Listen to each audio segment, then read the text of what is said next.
Our next speaker is Bob Branstrom, who's running for Grass Valley City Council.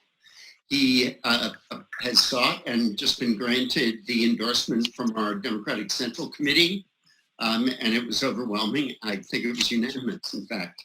Bob Branstrom, you're up. Okay, thank you, Peter.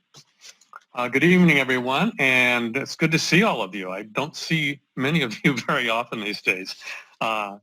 First, for those who may not know me, I just want to say a few things about myself to give you a clue of who I am. I'm a very active community volunteer, and that comes from my heart because I truly believe in community service and public service, and I love Grass Valley. It's pretty simple.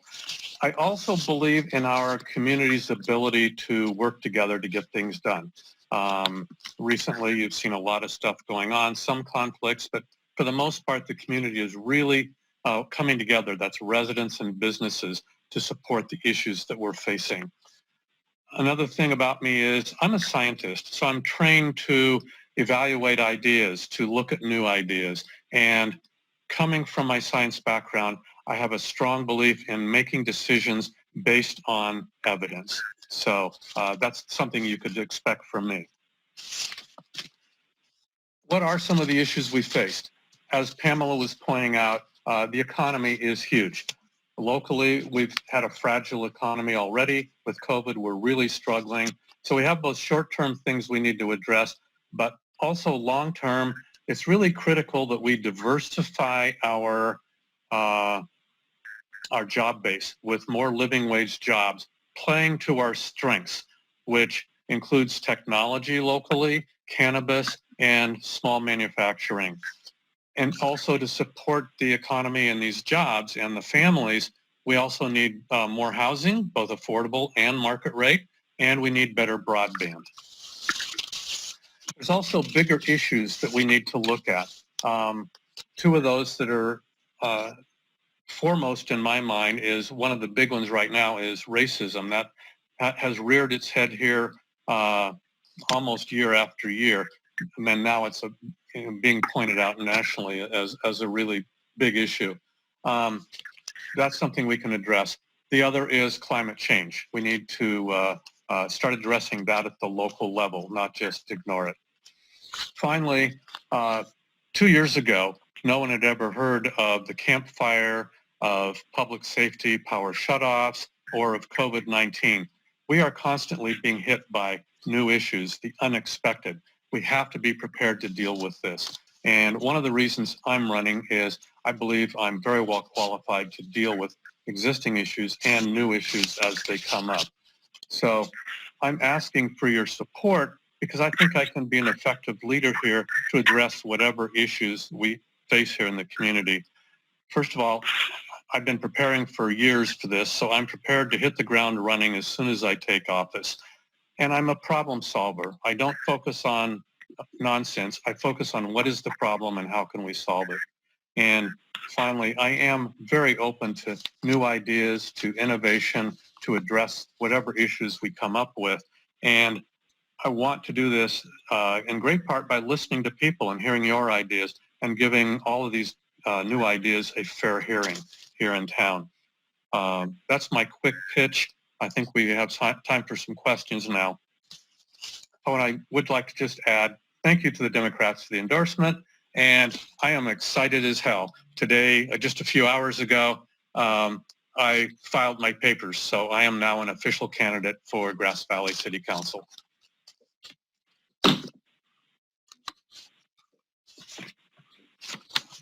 Margie, are there any questions for Bob?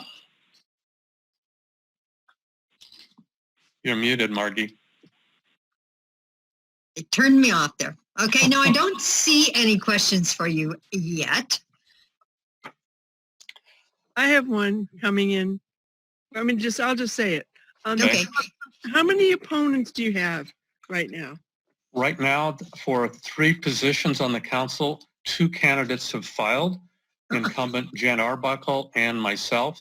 I just found out today that there is word on the street, so to speak, that 2 other people may be filing. So that would make this a competitive election with at least 4 candidates running for 3 positions. Oh, okay. All right. Thanks. Boy, that's, And I also want to Good to know. encourage people to visit my website, branstromforgvcouncil.com. And I will put this in the chat box so people have it. There's a lot more information in there about issues and my background.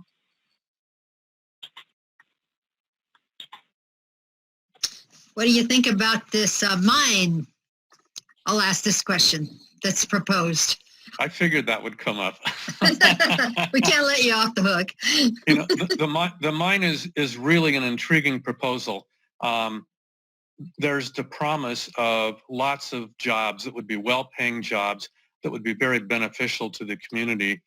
But there's also tremendous risks that may come up with the mine. Mining is notoriously a dirty industry, and there are a lot of questions that have been raised about dirt, dust, noise, water, because the mine would have to be dewatered.